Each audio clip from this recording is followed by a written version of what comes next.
இன்னைக்கு என்ன கான்செப்ட் பாத்தீங்கன்னா relationship between vapour density and relative molecular mass. Applications of Avogadro law fourth point பாத்தீங்கன்னா it determines the relationship between vapor density and relative molecular mass அப்படினு படிச்சிருப்போம். So அது என்ன மீனிங்னா Avogadro law-வை use பண்ணி vapor density-யும் relative molecular mass-யும் நம்ம relate பண்ணி ஒரு formula produce பண்ணலாம் அப்படின்றத அப்ளிகேஷன்ஸ்ல நம்ம படிச்சிருப்போம். ரைட். சோ இன்னைக்கு இந்த வீடியோல பாத்தீங்கன்னா என்ன அப்படினா vapor density-யும் relative molecular mass-யும் நம்ம ரிலேட் பண்ணி ஒரு ஃபார்முலாவை ப்ரொடியூஸ் பண்ண போறோம். அந்த ஃபார்முலா எப்படி ப்ரொடியூஸ் ஆயிருக்கு அப்படின்றத தான் இப்போ நம்ம பார்க்க போறோம். Okay. see vapor density relative molecular mass இது ரெண்டும் தான் ரொம்ப இம்பார்ட்டன்ட் பாயிண்ட் அண்ட் நம்ம டார்கெட்டும் இதுதான். இவங்க ரெண்டு பேரை தான் நம்ம ரிலேட் பண்ணணும். ஃபர்ஸ்ட் vapor density-னா என்ன அப்படின்றத பார்க்கலாம். see density-னா ஃபர்ஸ்ட் என்னன்றத படிச்சிடுவோம். mass by volume is equal to density. இத நம்ம ஒரு ஃபார்முலாவா படிச்சிருப்போம். அதாவது ஒரு இடத்துல நம்ம ஒரு பொருளை நிரப்புறோம்னா அந்த பொருள் எவ்வளவு இடத்தை நிரப்பி இருக்கோ அதை நம்ம டிவைட் பண்ணும்போது அதோட டென்சிட்டி என்ன, சப்ஸ்டன்ஸோட டென்சிட்டி என்னன்றது நம்மளுக்கு தெரிய வந்துடும்.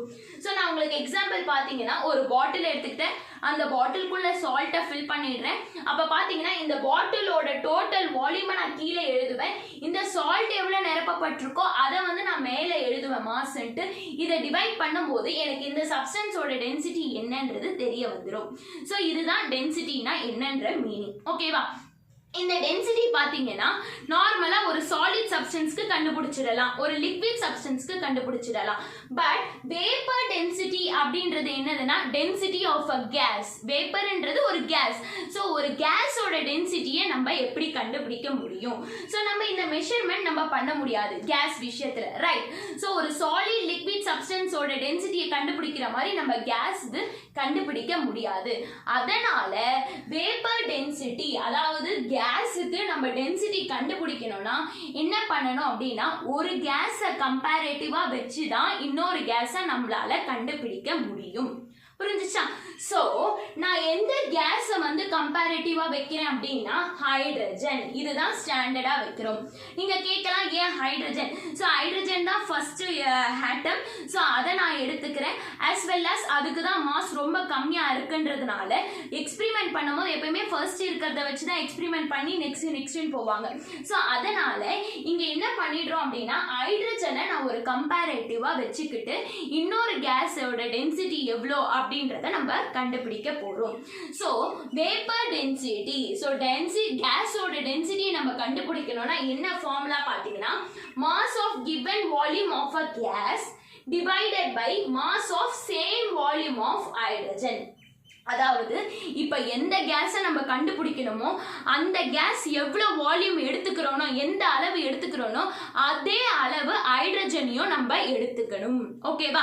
அப்ப இது ரெண்டுத்தையும் நம்ம கம்பேர் பண்ணும் போது இதோட டென்சிட்டி என்னன்றது தெரிய வந்துடும். ஸோ அப்படின்னு ஃபார்முலா கொடுத்துருக்காங்க. At standard temperature and pressure. இங்க கவனிங்க, standard temperature and pressure. So compare பண்ணும் போது ரெண்டு சப்ஸ்டன்ஸுமே ஸ்டாண்டர்டான டெம்பரேச்சர் அண்ட் ப்ரெஷர்ல இருக்கணும். ஓகேவா? புரிஞ்சுச்சா? சோ வேப்பர் டென்சிட்டியோட ஃபார்முலா உங்களுக்கு புரிஞ்சுச்சா? இப்போ எந்த கேஸை நம்மளோட டென்சிட்டி கண்டுபிடிக்கணுமோ அந்த கேஸை வந்து ஒரு வால்யூம் நான் எடுத்துப்பேன், ஒரு அளவு எடுத்துப்பேன், அதோட மாஸ் எவ்வளோன்றத மேலே போடுவோம். அதே அளவு ஹைட்ரஜன் இதுவும் எடுத்துப்போம், அதோட மாஸ் நம்ம கீழே போடுவோம். இதுதான் வேப்பர் டென்சிட்டியோட ஃபார்முலா. இப்போ வேப்பர் டென்சிட்டினா என்னன்றது புரிஞ்சுச்சா? Okay. Next we can come upon to relative molecular mass. see relative molecular mass அப்படின்றது வந்து நம்ம ஆட்டம்ஸ்க்கும் படிச்சிருப்போம், மாலிகூல்ஸ்க்கும் படிச்சிருப்போம். இந்த கண்டிஷன் பாத்தீங்கன்னா relative molecular mass of a molecule தான் நம்ம எடுத்துக்கிறோம். நீங்க கேட்கலாம் ஏன் ஆட்டமை விட்டுட்டு மாலிகூல் தான் எடுத்துக்கிறோம்? ஒரு கேஸ் சப்ஸ்டன்ஸ் வந்துட்டோடனே நிச்சயமா அது மாலிகூல்ஸா தான் இருக்க முடியும். So no atoms. அதனால நான் இப்ப relative molecular mass of a molecule தான் எடுத்துக்கிறேன். நீங்க உங்க புக்கை திருப்பி பாருங்க. Relative molecular mass of a மாலிகுலோட டெஃபினிஷன்ஸ் என்ன கொடுத்திருப்பாங்க? relative molecular mass of a molecule என்னது அப்படின்னா mass of one molecule of a substance divided by 1/12th mass of carbon 12 atom அப்படின்றத நீங்க படிச்சிருப்பீங்க டெஃபினிஷன்ஸா. அதாவது என்ன சொல்லியிருக்காங்க? ஒரு substance one molecule of a substance ஓட மாஸும் 1/12th mass of carbon 12 atom நம்ம டிவைட் பண்ணும்போது அந்த மாலிக்யூலோட ரிலேட்டிவ் மாலிகுலர் மாஸ் கிடைச்சிடும் அப்படின்றாங்க. இது எப்படி யார் கண்டுபிடிச்சா? ஒரு சயின்டிஸ்ட் கண்டுபிடிச்சிருக்காங்க. என்ன? கார்பன் ஸ்கேலை வச்சு. அதாவது முதல்ல அவங்க ஒரு ஹைட்ரஜனை வச்சு பண்ணாங்க. நீங்க ப்ரீவியஸ் வீடியோ பார்த்துருந்தீங்கன்னா தெரியும். ஸோ ஹைட்ரஜன் வச்சு நிறைய எக்ஸ்பிரிமெண்ட் பண்ணி கடைசியா தான் கார்பனை ஸ்டாண்டர்ட் பண்ணாங்க. அப்ப இவங்க வந்து கார்பன் ஸ்கேல்ல மெஷர் பண்றாங்க. ஒரு மாலிக்யூலையும் கார்பன் ஸ்கேல்ல மெஷர் பண்றாங்க. ஏன்னா இங்க கார்பன் ஸ்கேல்னு போடுறேன்னா நான் கார்பன் ஆட்டமை ஒரு கம்பேரிட்டிவா வச்சுதான் இன்னொரு ஒரு மாலிக்யூலோடது எவ்வளோ அப்படின்றத நான் கண்டுபிடிக்க போறேன். ஓகேவா? ஸோ அதனால இங்க கார்பன் வந்து ஸ்டாண்டர்டா இருக்குன்றதுனால இங்க நான் கார்பன் ஸ்கேல் அப்படின்றத போட்டிருக்கேன். இதுதான் நம்ம ரிலேட்டிவ் மாலிகுலர் மாஸ் படிச்சது. பட் நம்ம வேப்பர் டென்சிட்டி பார்த்தனா ஹைட்ரஜன்ல இருக்கு. ஓகேவா? இப்போ நம்ம ரிலேட்டிவ் மாலிகுலர் மாஸை கார்பன்ல போட்டு இது ரெண்டுத்தையும் என்னால ரிலேட் பண்ண முடியாது. அதனால நம்ம என்ன பண்ண போறோம்னா ரிலேட்டிவ் மாலிகுலர் மாஸை ஹைட்ரஜன் ஸ்கேல்லயே மெஷர் பண்ண போறோம். ஓகேவா? புரிஞ்சுச்சா? அப்ப இந்த கார்பன் ஸ்கேல் இல்லாம ஹைட்ரஜன் ஸ்கேல் மாறுச்சுன்னா என்ன ஆகும் அப்படின்னா சேம் தான். Mass of one molecule of a case.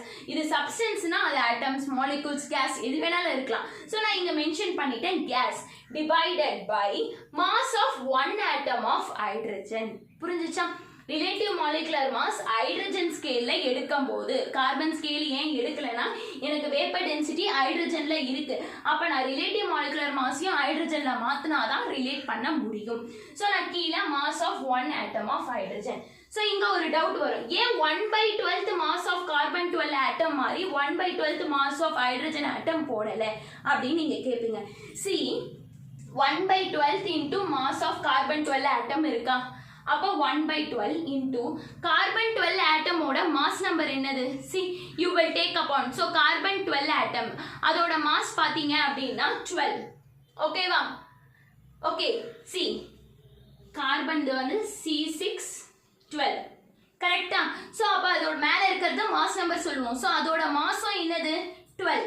இங்க என்ன கேட்டிருக்காங்க? Mass of carbon 12 atom. Carbon 12 ஆட்டமோட மாஸ் நம்பரும் 12. இந்த 12 அந்த 12 கேன்சல் ஆயிடுச்சுன்னா எனக்கு இங்க ஆன்சர் நிக்க போதே 1 தான். இங்க என்ன கேட்டிருக்காங்க? Mass of 1 atom of hydrogen. ஹைட்ரஜனோட மாஸ் நம்பர் என்னது? 1. இங்க பாருங்க 1H1 மேல போடுறத நம்ம மாஸ் நம்பர் சொல்லுவோம். ஸோ ஹைட்ரஜனோட மாஸ் நம்பர் என்னது? 1. ஸோ அந்த ஒரு காரணத்தினால தான் இங்க 1/12 போடல. புரிஞ்சுச்சா? ஏன் இங்க 1/12 போடுறோம், ஏன் இங்க போடலன்றது. இது 1/12 போட்டா இங்க ஆன்சர் 1.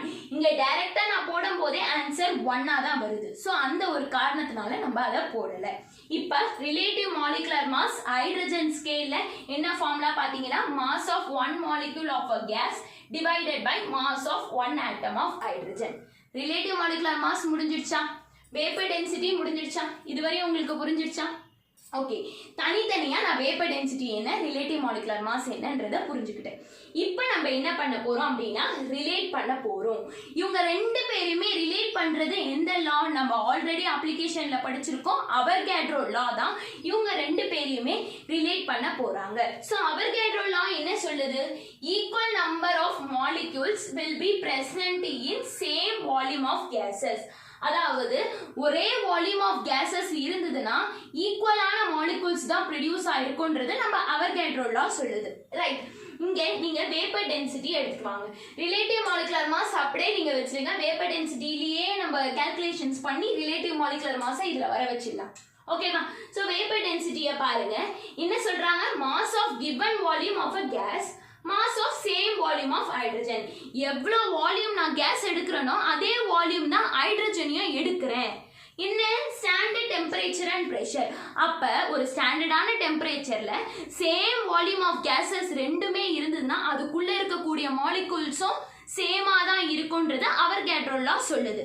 அப்ப இங்க நான் என்ன பண்ணலாம்? வேப்பர் டென்சிட்டியை தான் V டாட் D போடுறேன். அப்ப mass of n molecules of a gas, இதுக்குள்ள இருக்கக்கூடிய மாலிகூல்ஸ், அதனால நான் இதை மாலிகூல்ஸா மாத்திடுறேன். ஏன் இங்க n மாலிகூல்ஸ் அப்படின்னா அதுக்குள்ள எவ்வளவு மாலிகூல்ஸ் இருக்குன்றது எனக்கு தெரியாது.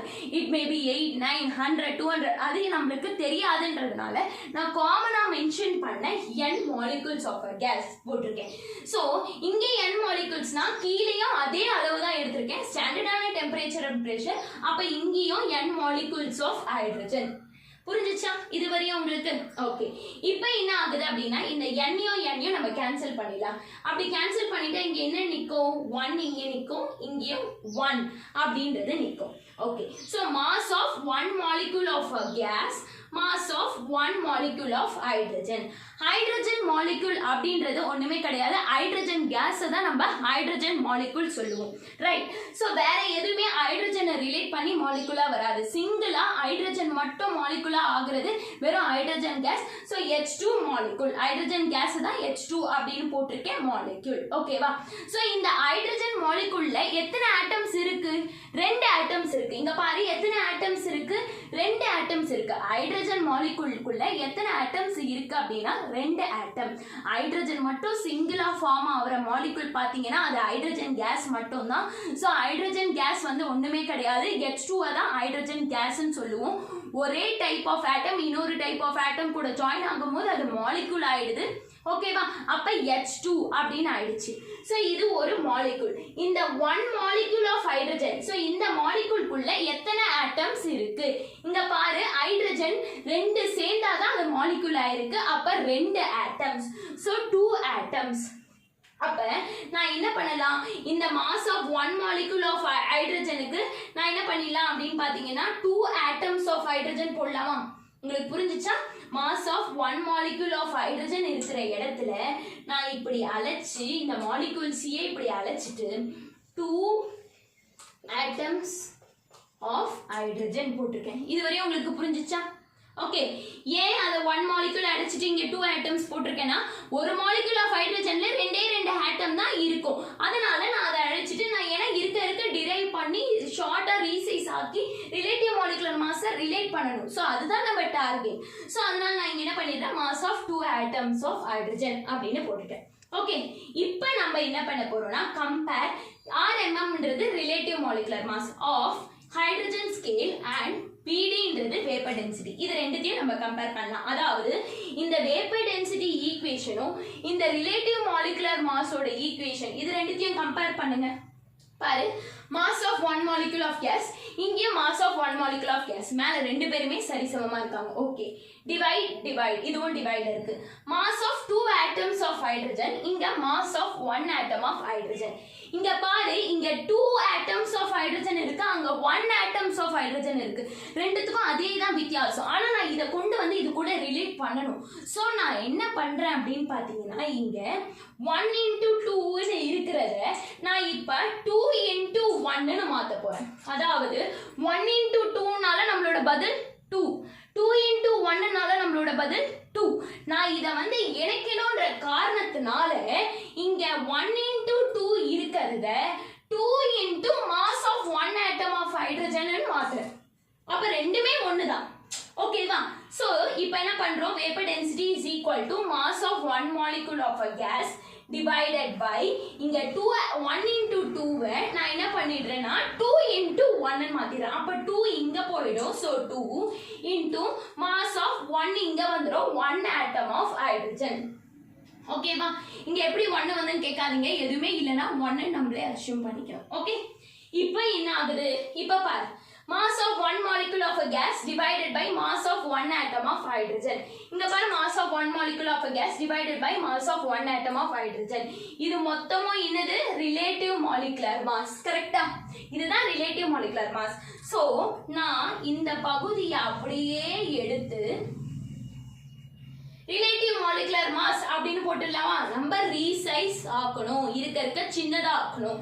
சோ நான் அந்த இடத்துல என்ன பண்ணிடுறேன்? Relative molecular mass divided by இங்க ஒரு 2 இருக்கு. சோ அந்த 2 நான் அப்படியே போட்டுடுறேன். எனக்கு ஈக்குவேஷன் சிங்கிளா வேணும், இந்த டிவிஷன்லாம் வேண்டாம். அப்ப நம்ம என்ன பண்ணலாம்? டிவைட்ல இருக்க 2 இப்படி கொண்டு வந்துட்டா அது மல்டிப்ளை ஆயிடும். அப்ப vapour density into 2 is equal to relative molecular mass, RMM short ஃபார்ம்ல போட்டிருக்கேன். ஓகேவா?